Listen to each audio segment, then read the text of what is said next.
There's been some subjects that I've been trying to sidestep because I just didn't feel like it was appropriate. But I think the TV news has already gone there, so I wanted to give you an opportunity to give your side of the story and explain. There's the situation that occurred in October, the domestic arrest, and then the order of protection that your wife filed, which she dismissed. I saw that. But, Would you like to address that and tell me from what happened there? Well, I don't know. I really want to, but I mean, my intention. You didn't plead to the domestic stuff. You pled to the possession of a gun while intoxicated. So the domestic stuff. I mean, I've kept a black powder gun, the whole time I've been here because we do have bears, and I thought if there was an emergency situation or one of my kids were being hurt or something, I would have quick access to it being locked up in my truck. Right. And I just forgot about the part that you can't have it in your vehicle.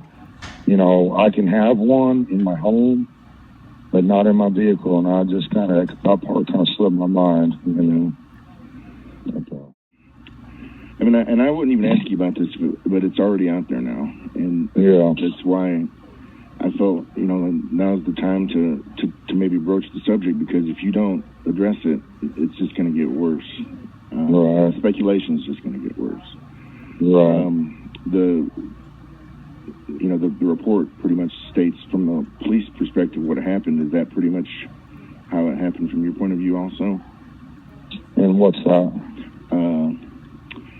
I guess there was like there was a accusation. Well, my wife was trying to make me jealous so I'd come back, and it worked very well.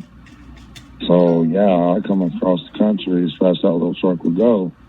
I wanted to go to Utah, and I had a pretty good job there working in Park City and everything, and I wanted to move my family out there and sell the property, but I'm not the smartest guy in the world, and I've done everything the long way and everything, and plus the cost of living in Utah is so sky high that it's just unbelievable. You can't even hardly find a house. When you do, it's so expensive. It's just unreal.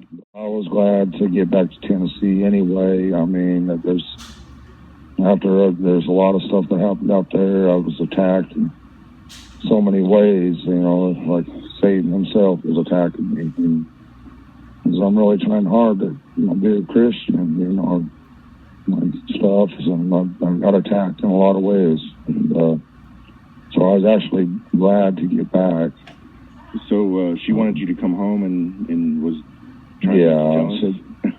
Okay. Exactly. But there was kind of a confrontation, though, that, when the police get involved, and, it's up to the next level, I guess you're saying.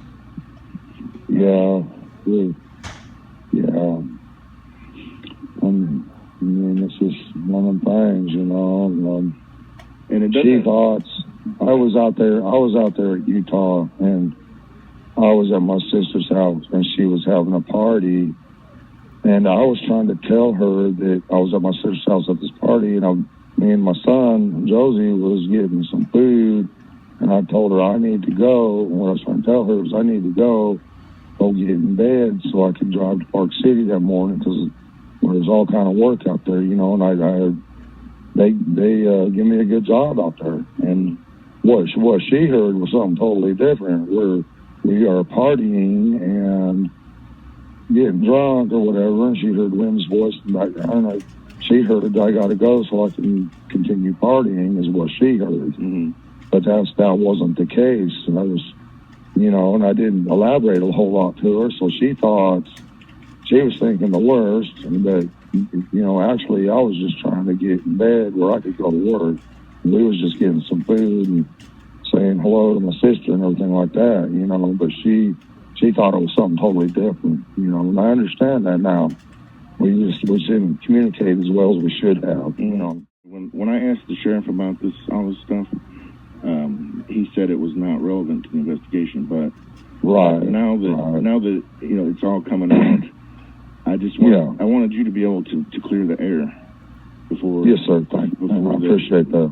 Before there's going to be so much speculation, especially that order of protection. That was not. That wording was not good. It said she's fears for her safety, her mother's safety, and the children's safety. Yeah, there was so much confusion when I first got back. She was still thinking on them same lines, and I didn't know anything about that until we was able to sit down and talk about every little thing that had happened.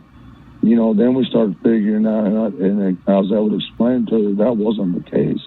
And just like I'm telling you now, we discussed all this, and it was like, well, what? We was both thinking in totally different directions, and was able to figure it all out. And, but yeah, the order of protection, it was just a fight between me and her friends and her mother. Mm-hmm. And they knew I had the black powder pistol in my 12 box, so they used that against me. How long have you been married? I'm not sure. It's been since Summer was a baby, I think. Yeah. Or, it's been so long ago. It was at a friend of mine's house, Mrs. Trent. I'm trying to remember. I don't know. I'm not good with dates and everything like that. When Summer was a baby, so probably 5 years or so. Well, here's another sticky one. The situation with your oldest son. And his previous criminal history, and his conviction as a sexual offender against children. That's a pretty big red flag, and I asked you about that the first time we spoke. Yeah. Well, let me elaborate if you don't mind. Sure. Okay, if here in Tennessee, say for instance, your boy or one of your kids, is 17, and the one he's with, say he's 18 and she's 17 or something like that. Okay, in other states, especially like Utah, you're probably not going to ever get out of prison. But here in Tennessee, they look at there's got to be so many years difference between them. Mm-hmm. Okay, but in Arkansas, where he was arrested, they don't care about that. But here in Tennessee, he would have never went to jail, and he would have got to raise his boy, and everything probably would have been fine. But in Arkansas, total different story. There's got to be a certain amount of years between them, and there was only 18 months, maybe a year, I don't know, between them. Oh, was that a situation like she was like 16 or 17, and he was like 18 or 19, and she was, it was only like 18 months difference. Wow. Okay. Yes, sir. That they had a baby. Look a lot worse then. Yes, it does, and it's wrong. It is wrong. There's a lot of, yes, absolutely. Okay. Well, see, I'll even have him call you if you want me to, and he could probably explain it better to you. Well, he's a good kid. When we spoke the first time, you said that you talked to him. Yeah. You said that you talked to him and that he was in Utah when this all happened. No, they was in Arkansas. Oh, he was in Arkansas when this all happened. Yes, sir, and he done time in Arkansas State Prison. Okay. Yes. No, when Summer went. When Summer went. Oh yeah. He's in Utah. Yes, sir. Okay. So I think the police have already alluded to this, but there's no connection between him and what happened this summer. No way he would ever even think of something like this. When I first told him, he bawled like a little baby.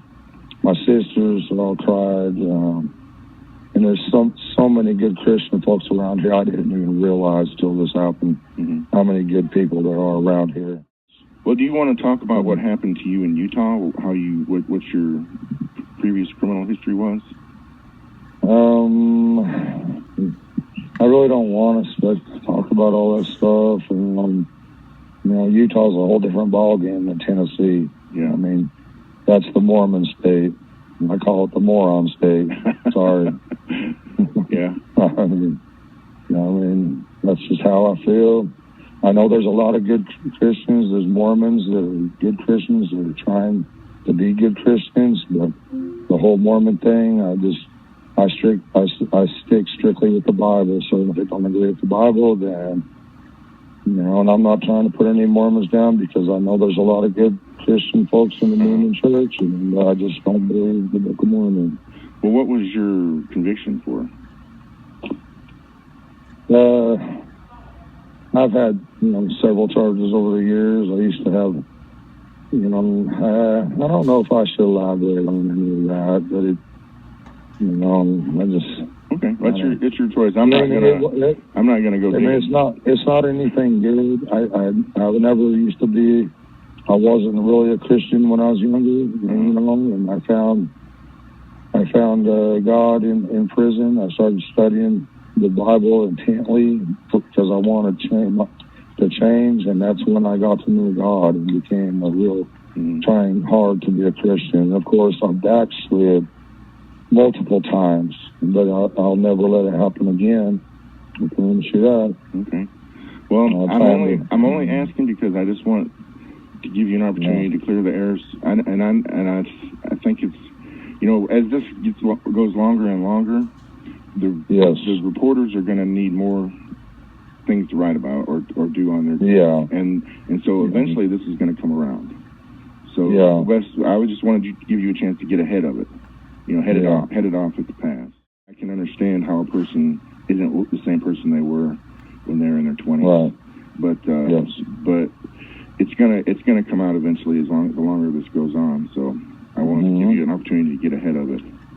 Yeah. If you wanted to. Okay. And so this is your opportunity. Okay. Is that all? So is that all that you wanted to say about that? Yeah. Okay. So, all right. And believe me, it don't give me no pleasure to talk about this because as far as I'm concerned, you're the victim, your wife's the victim, your kids are the victims. But it's not going to this isn't going to be brushed over at this point, I don't think. Right. So, no, not at all. So I know that and it's going to be discussed and going to be the topic of discussion. Yeah, people can speculate all they want. That's fine.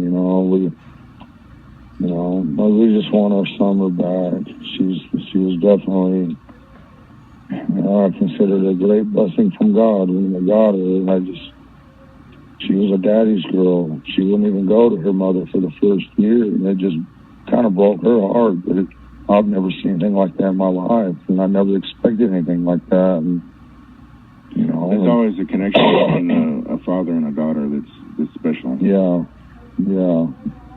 I've just never seen nothing like this, and I don't know why she was like that exactly, but I mean, she's got her little friends too, younger boys that she wants to be with them all the time, and stuff, and I knew, someday she's gonna grow up and get married and go on, raise her own family, but now I just don't know I have no idea where she's at or who's got her. I know it's a nightmare. And I didn't want to have to broach these subjects, but I knew that it's coming. It's coming eventually. You're going to be asked. She has such a good, loving, kind heart. She's so loving. I mean, it's like God sent me an angel. Well, it hurts so bad. Has there been any developments at home or in the search overnight, or since we spoke? Not a trace. Yeah. Not a trace. It's like a living nightmare. Yes, sir. It is. It really is. Okay. The first couple of days, I kept thinking I might wake up and it would be a nightmare, but it is a living nightmare. It's a real nightmare. Are you still working? Did you get back to work?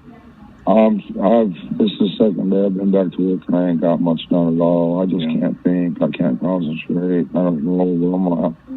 I wish I wouldn't have even took on another house at this point, but I don't know. I just hope my bosses will be, I'm sure they're sympathetic. I mean, I'm sure. Did you see the someone had posted a reward for information? I didn't. A fellow from Kingsport. It's actually it should be online. On the Kingsport Facebook page, you can find it. But a fellow from Kingsport has offered a $25,000 reward for anybody that provides information. I thank him from the bottom of my heart. Thank you, whoever you are. Thank you. God bless you. Yeah. Okay. All right. Well, I guess I better let you get back to work then. I really appreciate you talking to me, and I appreciate it's not an easy subject. Not an easy subject to discuss. It's not, but I thank you, sir. I really do.